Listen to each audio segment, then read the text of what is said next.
مساء الخير مشاهدينا، برحب بحضراتكم وحلقة جديدة من التلفزيون العربي. كل التحية والتقدير لحضراتكم. إطلالة اليوم هتكون مع ضيفنا الكريم من دولة سوريا. خليني أرحب بمهندس جابر حاكمي، هو أحد المستثمرين السوريين في مصر. برحب بيك باشمهندس. مرحبا فيك، يا مرحبا. والرحلة والحياة ما بين سوريا والعلاقة مع القاهرة ده هيكون بداية حوارنا. نرجع لورا شوية ونقول من أي منطقة في سوريا الدراسة النشأة إلى أن بدأت الرحلة مع القاهرة. نبدأ من سوريا. من سوريا، أنا من مدينة حمص، هي متوسطة المدن السورية، ثالث مدينة من ناحية السكان، أكبر مدينة من ناحية المساحة. يمتاز أهل حمص بالطيب والمحبة والطرافة والظرافة. قلبهم أبيض جدا ومحبوبين من كل المحافظات. كل الناس بتحب تتقرب من أهل حمص ويمزحوا معهم.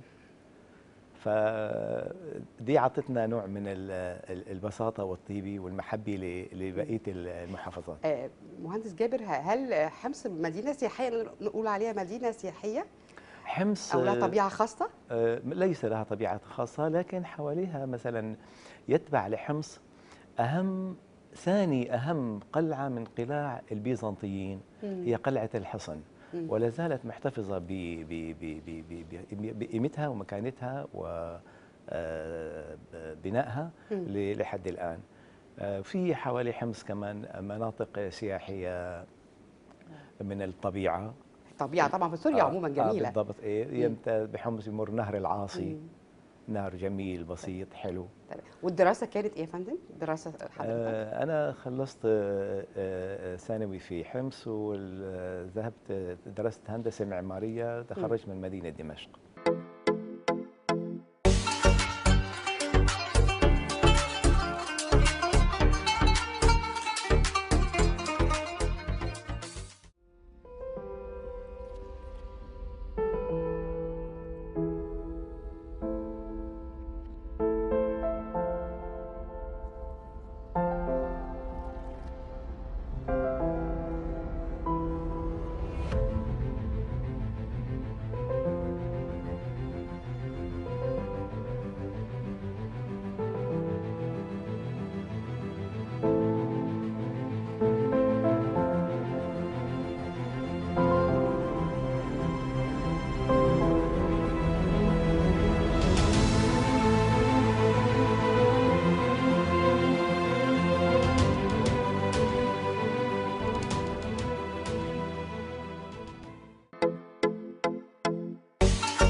درست هندسة معمارية في مدينة دمشق أو في جامعة في دمشق.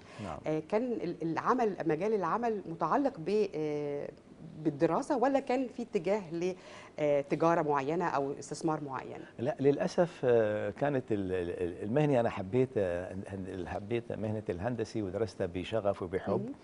لكن عندما تخرجنا يعني كان الوضع الاقتصادي والتوظيف الإجباري، كان في عندنا قانون في سوريا أي مهندس لازم يتخرج لازم يخدم عند الدولة 5 سنين. ف5 سنين بكون عنده طموح، عاوز يكفي دراسة، عاوز يسافر، عاوز يطور نفسه. أنت ملزم 5 سنين عند الحكومة.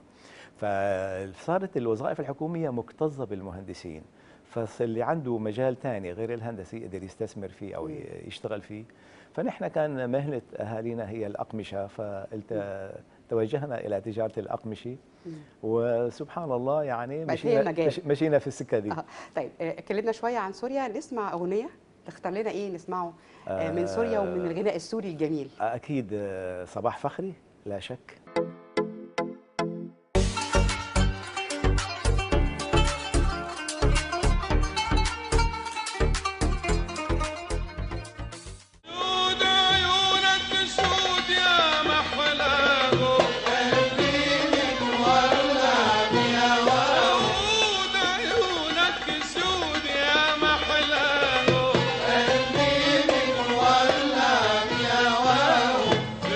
عيونك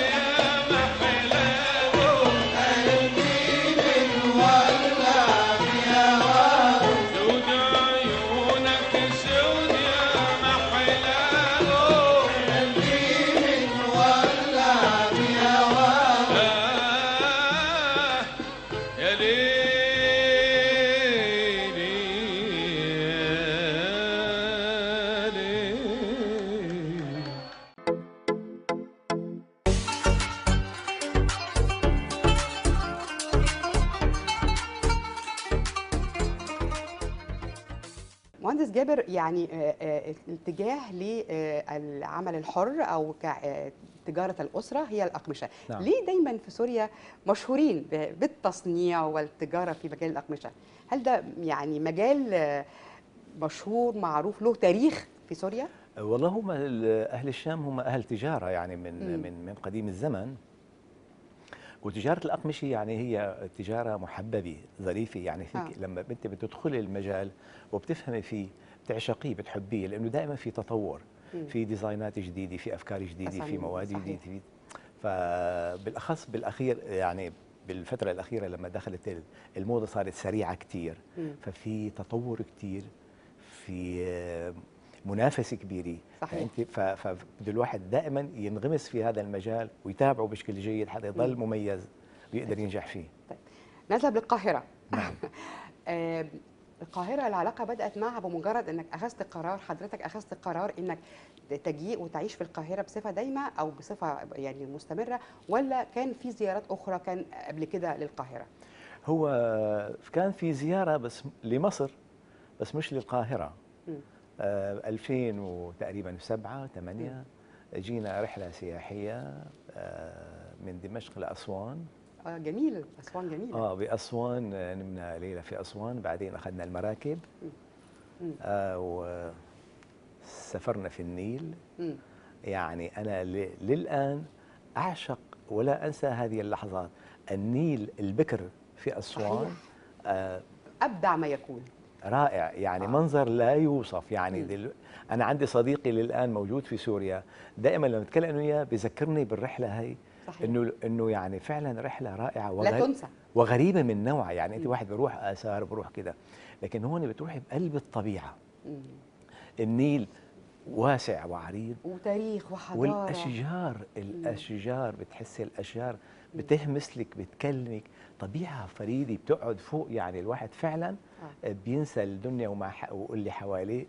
يعني ريلاكس فظيع. صحيح، هدوء، استجمام رائع رائع. وكل يوم بننزل على مدينة من المدن بيورجونا السياحة اللي فيها والآثار اللي فيها، تبقى زي رحلة نيلية 100%. وختمت في الأقصر. مكان رائع. يعني الإنسان بحس بصغر حجمه. الأقصر كمان تاريخ كمان وحضارة، وبر الغربي والمعابد ومعبد الأقصر الناحية الثانية. فظيع فظيع. يعني الأقصر فعلا حكاية قائمة بذاتها. دي كانت رحلة مع التاريخ مع الطبيعة، يعني وبعدين رحلة متكاملة. بالضبط. وبعدين على الغردقة من التاريخ للحداثة.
متى كان القرار بالاستمرار والحياة في مصر والاستقرار؟ والله احنا لما بدت الثورة في سوريا احنا كنا مصرين يعني زينا زي معظم الناس انه حنبقى في البلد بتاعتنا، مش حنغادرها يعني. حتى صار في خلاف بيني وبين زوجتي، احد اهلها سافروا كذا انه نحن لازم نسافر. هو فعلا صار في خطورة يعني. صار في خطورة يعني كبيرة. فانا قلت له لا بدك تسافري سافري انت، انا باقي انا حابقى. لكن سبحان الله يعني أنا كنت مسافر بالإمارات عم بجدد الإقامة، فبيتصلوا في أحد الأصدقاء بيقولوا لي بلاش ترجع، أنت صرت مطلوب للسلطات، فخلاص كان عندي خيارات ثلاثة. مم. الإمارات اللي أنا عندي فيها إقامة، تركيا كانت فتح الأبواب وفي لنا أصدقاء في تركيا، ومصر. اه فبصراحة يعني اخترت مصر، وكان كنت موفق في هذا الاختيار حقيقة يعني. مم.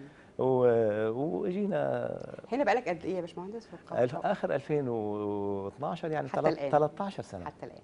طيب قبل ما نستطرد في الكلام نعم. عن الحياة في مصر والعمل والاستثمار، تختار لنا نسمع أغنية من مصر، أغنية مصرية؟ أنا بحب عفاف راضي. جميل، صوت جميل. اه نختار أغنية ولا عادي؟ اتفضلي. طيب احنا هنختار لحضراتكم للمهندس جابر أغنية للفنانة الكبيرة عفاف راضي.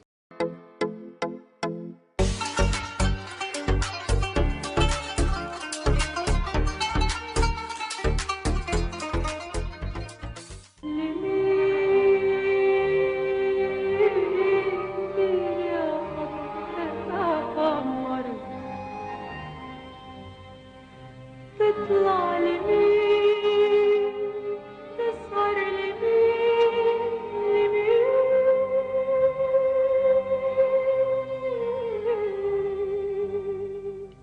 مين يا قمر تسهر لمين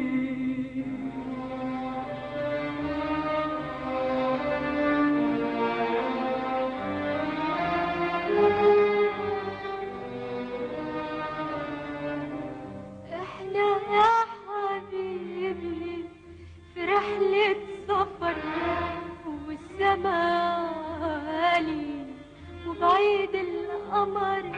احنا يا حبيبي في رحلة سفر والمسافة طويلة منا ويخبينا وتفضل يا حبيبي صورتك عالقمر ونحبك يا قمر يا قمر يا قمر في ليالي ليالي ليالي السهر.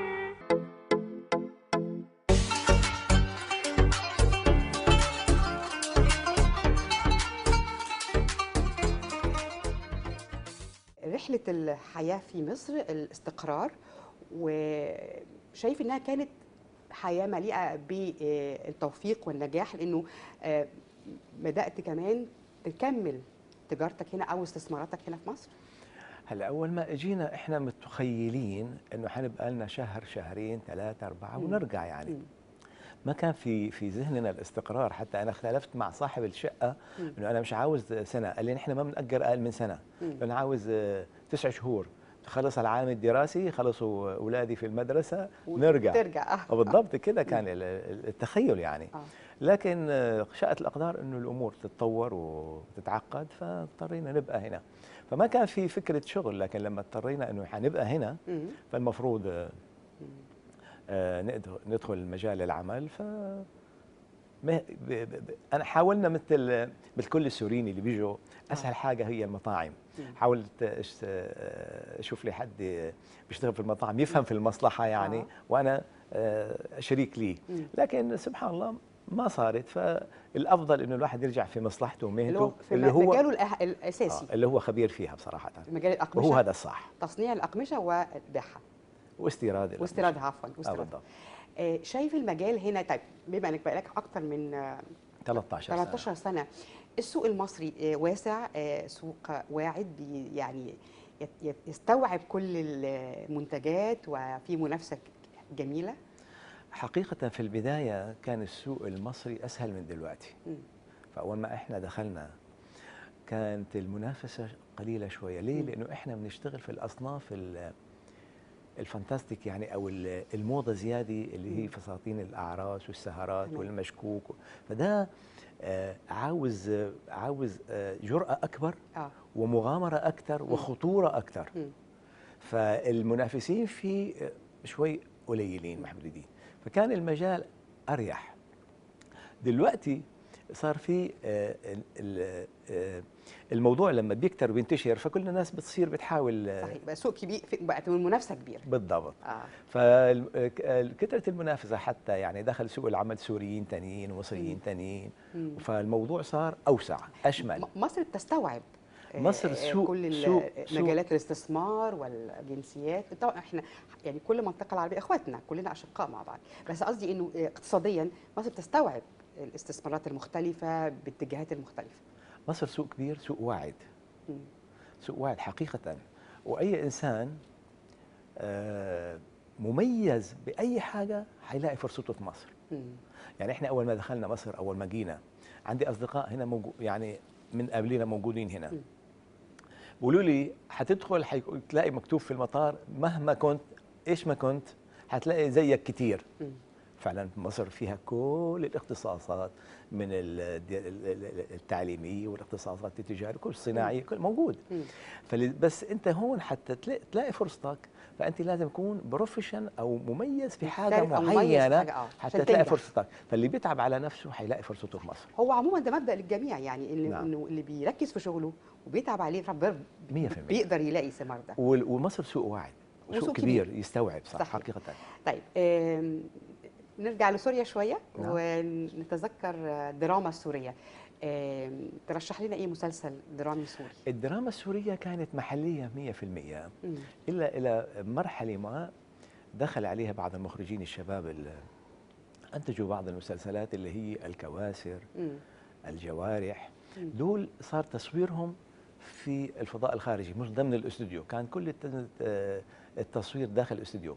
فلما دخلوا خارج الاستوديو على الطبيعة زي تمام. الأفلام، هنا بلشت تنتشر الدراما السورية بشكل أوسع. في حصلت طفرة قصدك؟ 100%. مم. طيب مين بقى المسلسل اللي بيحقق المعادلة التميز والاختلاف؟ الجوارح. الجوارح مسلسل سوري. هو صار تاريخي مم. على الدرامي. مم. فده فيه هيك نكهة مميزة. نحن دائما بنحن للتاريخ، بنحن للماضي العريق، نشعر بقيمتنا، بنشعر بجذورنا، تاريخنا. مم. فده بيحقق لك الحاجة دي.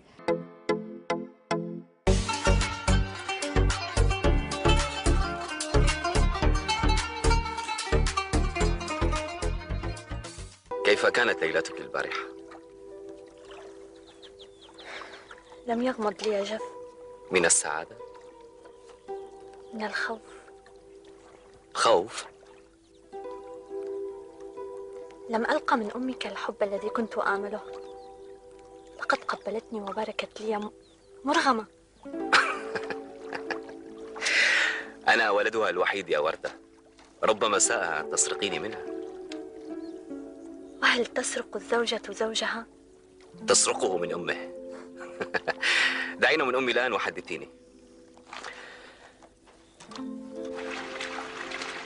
لا تخافي يا فتاة، فقد أرسلني ضرار لحراستك.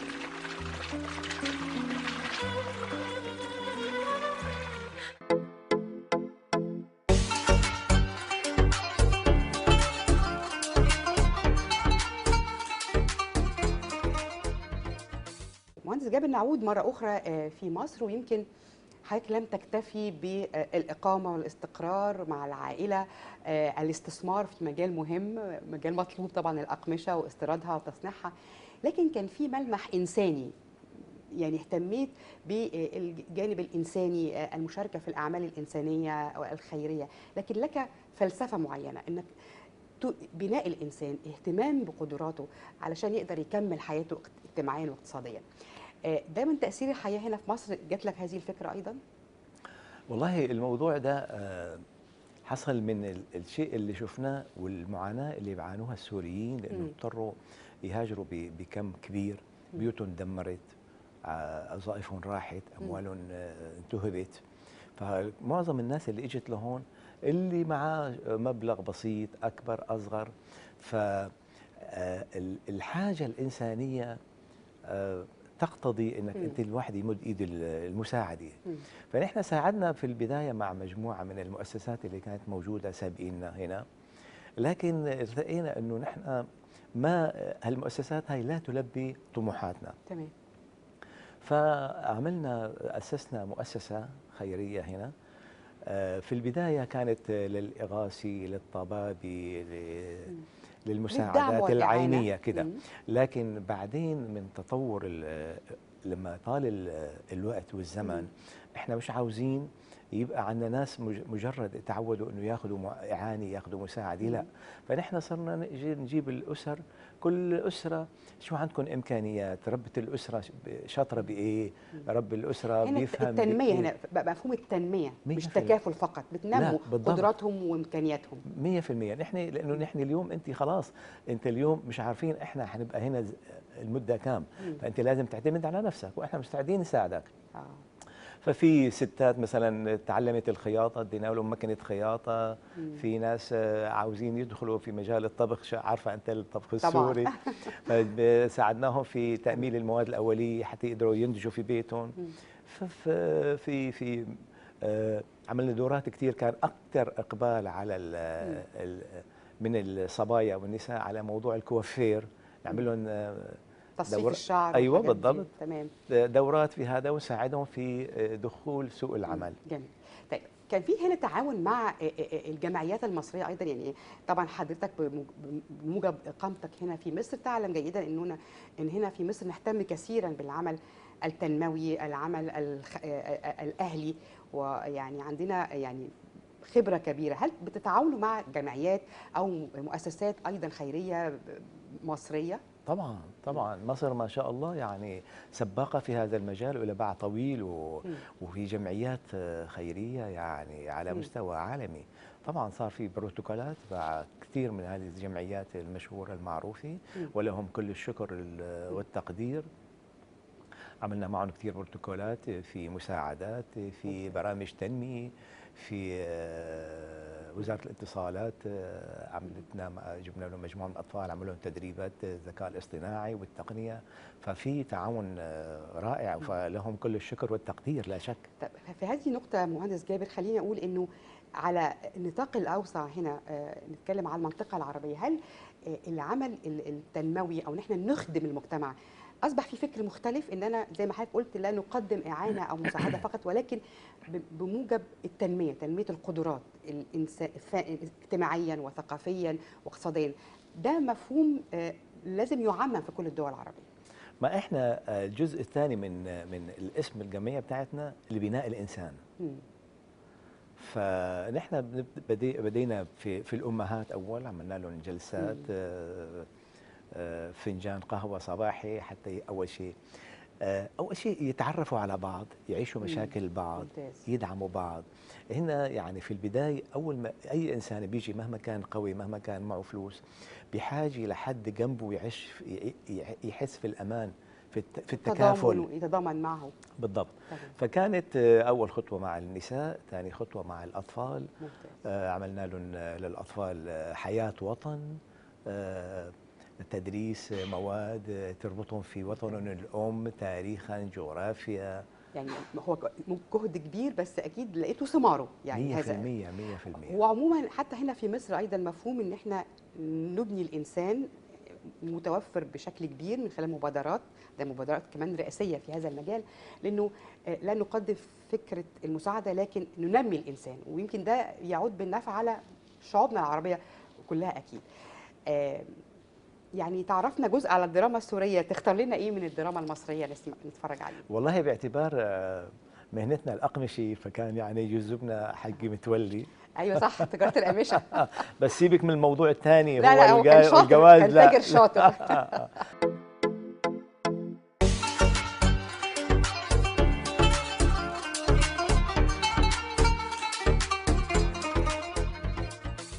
المهم دلوقتي مين اللي هيودي الحاجه دي للشيخه صباح؟ انتي طبعا، مش انتي اللي رحت لها واتفقتي معاها على كل حاجه؟ عايزه نخرج تاني من ورا الحاج. وايه يعني، ما فيهاش حاجه. لا فيها يا مديحه، المره دي لو عرف ممكن يطلقني. لا بعد الشر، خلونا بالراحه كده نفكر ونقول له ان انتي رايحه حته كده ولا كده. ما انتي عارفه يا امينه، هو في حد فينا يا اختي بيعرف يكذب عليه؟ انتي ما شفتوش النهارده عمل ايه فيا لما فكر اني خرجت من وراه؟ احسن حاجه مديحه اللي توديها. لا اوعي تقولي كده. ايه اروح فين؟ اروح ازاي؟ ما اقدرش اوعي تقولي لي روحي دي تاني. وايه يعني يا مديحه؟ ما انت يا اختي كل يوم بتروحي شغلك، قبل ما تروحي الشغل عدي على الشيخه صباح واديها الحاجه. لا طبعا ما ينفعش خالص، انا ما اقدرش اروح للست اللي بتتكلمي عنها دي، وبعدين انا ازاي انزل المستوى ده؟ تنزلي ايه يا اختي؟ خلاص اشمعنى انا نزلت؟ تكونيش فاكره على راسك ريشه ولا على راسك ريشه؟ سامعه يا امينه؟ سامعه يا اختي كلام ضرتك؟ ايه ضرتك دي؟ انت مش هتبطلي بقى الفاظك السوقيه دي؟ امال عايزاني اقول ايه؟ خلاص علميني انت الكلام يا بتاعت المدارس. عن اذنكم تعالي يا أمينة. انا طالعه وسايباكم تتحرقوا مع بعض. خلاص اقعدي، خليكي بقى العقل انت كمان يا امينه. خلينا نفكر هنخرج من المصيبه اللي احنا فيها دي ازاي.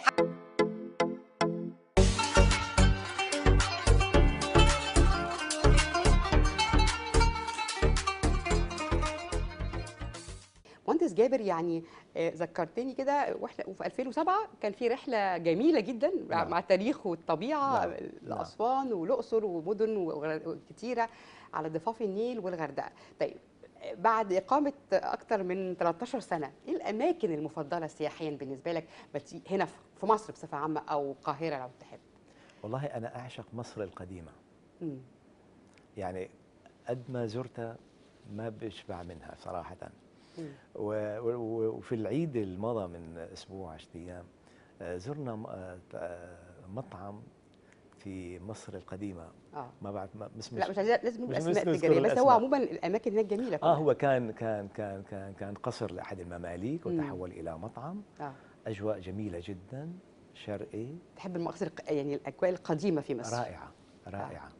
وتشبه ايضا الاجواء القديمه في دمشق او الشام، بعض الاسواق الى حد ما مع تميز، كل واحد له نكهته وعبقه في الطابع الخاص فيه. لكن نفس اللمحه القديمه. طبعا احنا من منطقتنا بلادنا متميزه في الطابع ده. في اوروبا انا زرت اوروبا كثير. ده مش موجود. صحيح. ده بيميزنا كشعوب عربيه شرقيه. بالضبط. انا بذكر كان في مؤتمر لاطباء فرنسيين قوم زاروا سوريا وخلصوا المؤتمر.